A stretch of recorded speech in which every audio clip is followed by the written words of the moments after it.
전국 상황이 만만치 않습니다. 대선 이제 사실상 시작이 됐고 곧 후보 등록이 시작되는 시점인데 어제 파란이 있었습니다. 대법원에서 나왔던 결정, 유죄로 파기환송이라는, 정말 많은 분들이 놀라셨고 이것은 사법부의 쿠데타. 저희 아침에 방송했을 때 내렸던 정의는 사법 쿠데타다. 대법 쿠데타다. 저희가 그런 말씀을 드렸거든요. 너무나도 부실하고 졸속이었고 속전속결로 마치 대법원 판결이, 그래서 최근에 이 법원 망에 판사들께서 뭐 부산지역 판사, 청주지역 판사 이름들이 나오더라고요. 거기서 자신이 30년, 40년 판사 생활했지만 이런 속전속결의 판결을 본 적도 없고 이런 일이 있을 수가 있는지, 대법의 신뢰가 무너진다, 사법 신뢰에 대한 걱정을 하는 그런 판사분들이 많으셨습니다. 자, 어제 판결 어떻게 보셨고 그 의미를 한번 짚어주신다면요. 이건 뭐 제2의 12.3 쿠데타라고 볼 수가 있죠. 예. 사법부에서 저지른. 그래서 저는 이걸 통칭해서 그 윤석열, 한덕수, 조희대 이 세 명의 어떤 그 내란 공모다, 내란 행위다 이렇게 봐요. 네.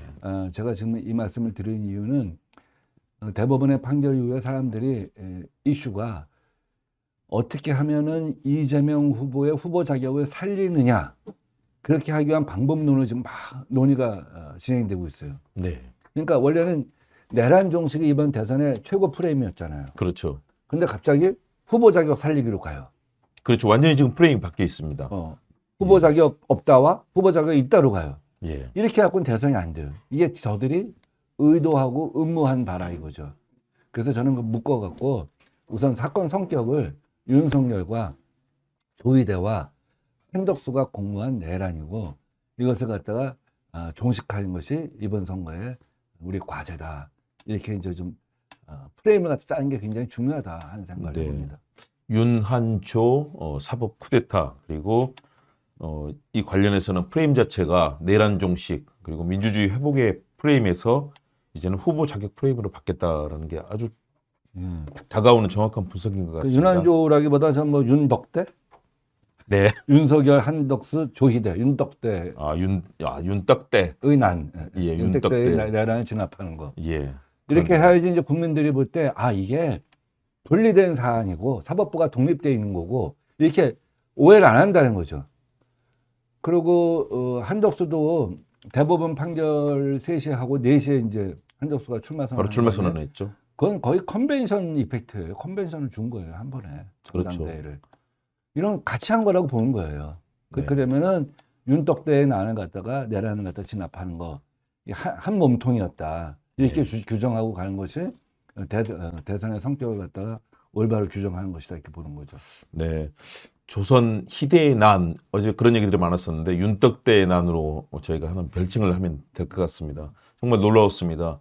지난 12월 3일에 내란 쿠데타에 이어서 이런 사법부의 행태까지, 일선의 판사들까지도 지금 경악하고 있는 그런 분위기인데요.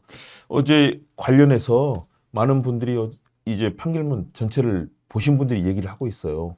분량부터 이 내용에 대해서 소수 의견인 두 분의 의견이 전체 2배 이상 더 많은 분량을 차지하고 그 논리도 굉장히 정연했거든요. 예, 예. 판결문 일부는 좀 보셨죠? 예, 뭐 소수 의견이 더 이제 아주 그 분노를 갖다가 뭐 정말 올곧게다 표현한 것이죠. 뭐 우선 왜 이렇게 졸속하게 이 사건을 갖다가 재판을 하려고 하느냐 하는 어떤 그 속도의 문제. 속도의 문제가 상당히 어떤 이 정치에 개입하고 선거에 개입하는 그런 요소가 있지 않냐 하는 뭐 비판에서부터, 네, 국민 주권을 침해하는 정치 개입 행위라는 비난부터 뭐 정말 참고할 내용이 많아요. 그러니까 다수 의견은 사실 사법적으로는 참고할 뭐 어떤 견해라고 하는 것이 있기 좀 어려워요. 그러니까 헌법 84조에 대한 여러 가지 내용도 사실은 우리가 기대를 많이 하지 않았습니까? 어떤 앞으로의 지침과 관련되는 성격을 얘기할 거라고 봤는데 전혀 그런 내용도 없었고요. 그러니까 헌법재판소 판결문은 중학생도 읽을 수 있는 헌법 교과서라고 하잖아요. 굉장히 잘 써진 문장이었죠. 근데 대법원 판결문 같은 경우는 국민 주권이랄지 또 선거에 있어서의 어떤 표현의 자유 문제랄지 이런 것들에서 참고할 만한 요소가 하나도 없어요. 뭐 제가 조금만 그 소수 의견 인용해 드릴까요? 네, 말씀해 주시죠. 선거의 공정성을 내세워 선거법상 허위사실 공표죄의 적용을 매개로 수사기관과 법원이 선거 과정에 개입하는 통로를 여는 것은 선거의 자유를 해치고 법원의 정치적 중립성을 해치는 등 여러 가지 부작용을 낳는다. 이제 핵심이죠. 그렇죠. 그러니까 법원이 왜 선거 과정에 개입하냐. 그에 앞서서 수사기관이 왜 선거에 개입하냐. 이제 이 문제죠. 그러니까 이런 거예요. 0.7%포인트 차이로 패배한 대선 후보를 그 후보의 국민권을 박탈하는 것이 과연 민주주의냐. 그렇게 해서 얻는 법익이 그 국민권을 박탈했을 때의 법익보다 더 크냐?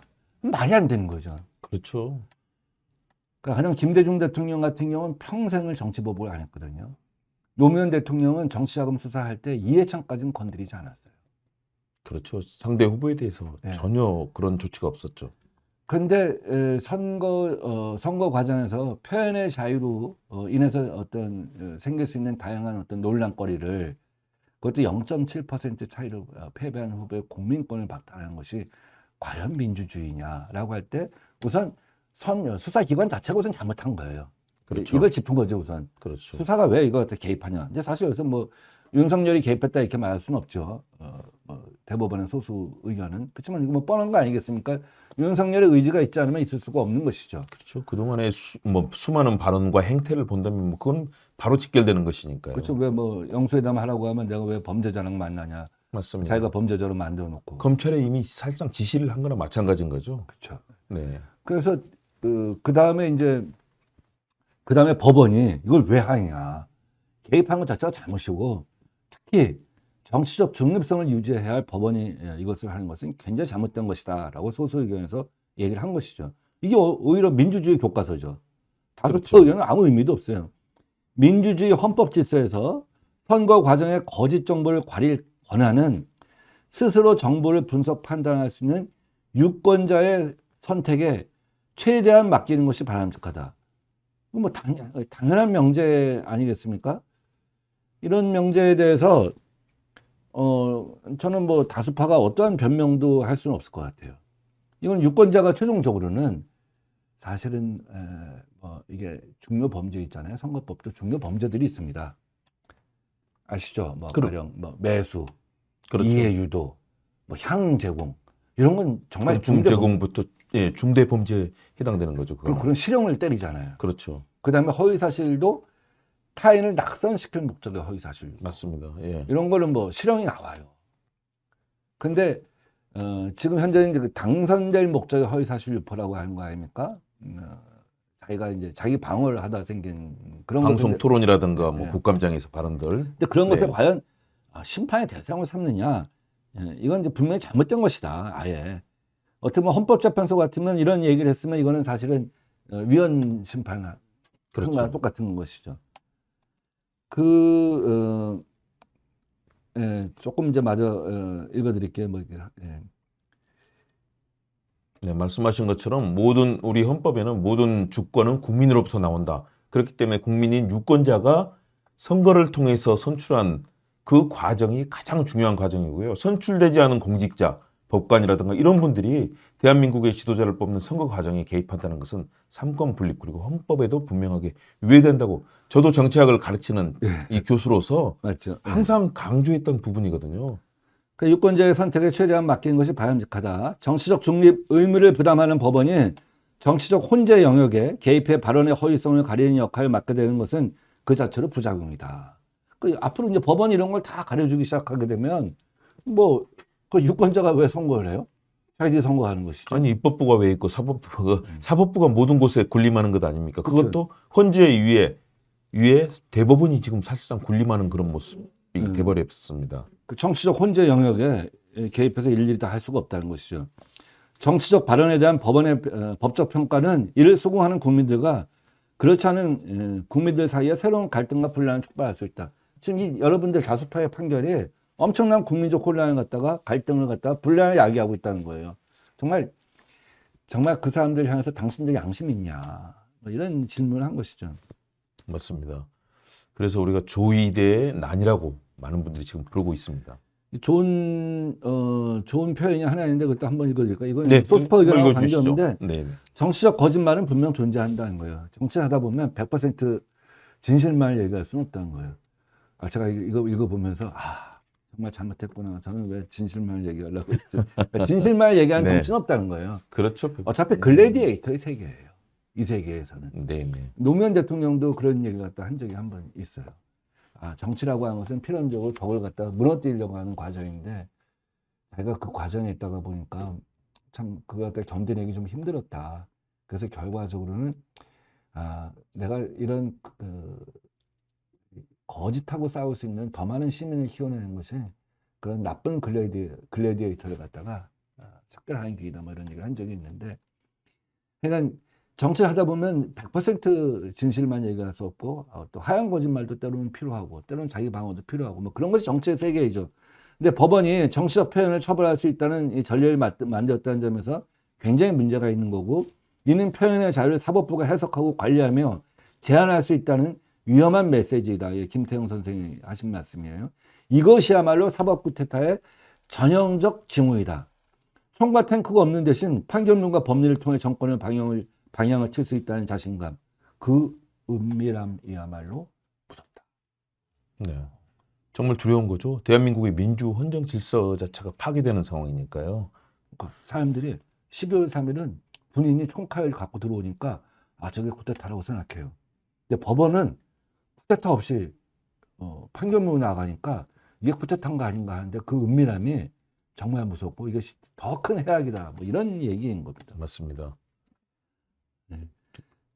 이런 판결이 조금 더 할까요? 네, 예. 이런 판결이 특히 위태로운 이유는 군사 쿠데타는 적어도 위협적이었고 검찰 권력은 논란이라도 일으켰다. 하지만 사법 쿠데타는 너무도 합법적이고 너무도 조용해서 그 위험을 감지하기조차 어렵다. 이 은밀한 쿠데타는 우리의 자유와 표현, 권리와 정치적 다양성을 서서히 마비시킬 가능성이 있다라고 이제 김태형 선생이 쓴 건데 이번 쿠데타는 뭐 너무도 합법적이고 너무도 조용해서가 아니라 너무도 불법적이고 너무나 쿠데타 같아서 이제 국민들이 다 분노하고 일어섰어요. 그렇죠.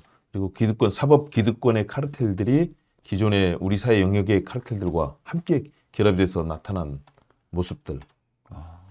많은 충격을 받고 있습니다. 정말 그 소름 끼치죠. 우리 사회가 계급 사회이고 또 지배 카르텔이 있다는 거 알았지만 이번에 뭐 저는 엘리트 카르텔을 말 쓰기 싫어요. 그게 무슨 엘리트입니까?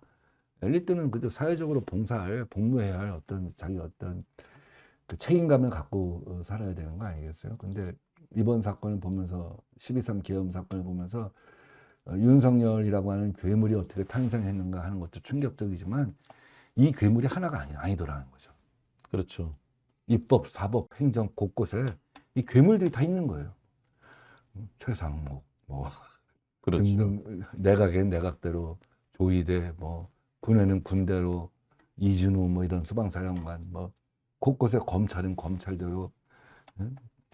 그런데 가장 무서운 게 이 사법의 이 쿠데타는 인신을 구속하고 모든 민주 질서를 사실상 형용화시켜버리는 것 아니겠습니까? 그리고 대상이 되는 사람들은 모든 이 삶의 일상의 자격을 박탈당하고 사실은 실형까지도 나올 수도 있는 거잖아요. 그러면 모든 것이 파괴되는 이 사법의 결정인데 너무나 신중하게 그리고 수많은 숙고와 수기를 거쳐야 되는데 이게 6만 쪽에 달하는 문서를 주심 배정된 지 9일 만에 과연 읽을 수가 있을까요? 인간으로서.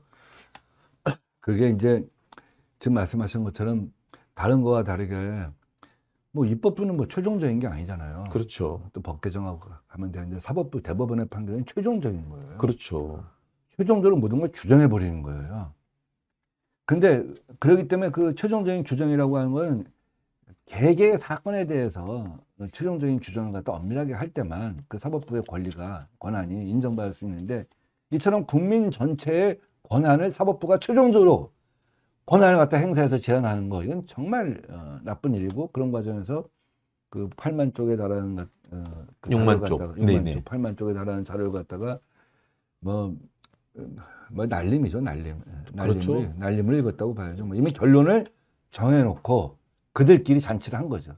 그래서 우리 국민들께서는 최소한 3, 40년 법관 생활을 한 분들의 상식과 우리 사회에 대한 여러 가지 그 지적 능력을 믿었는데 실제 나왔던 결과는 무참한 대법관들의 배신, 사법 이 엘리트 카르텔의 작동이었다고 판단을 하시는 분들이 많은 것 같습니다. 그들끼리 사육제를 한 거예요.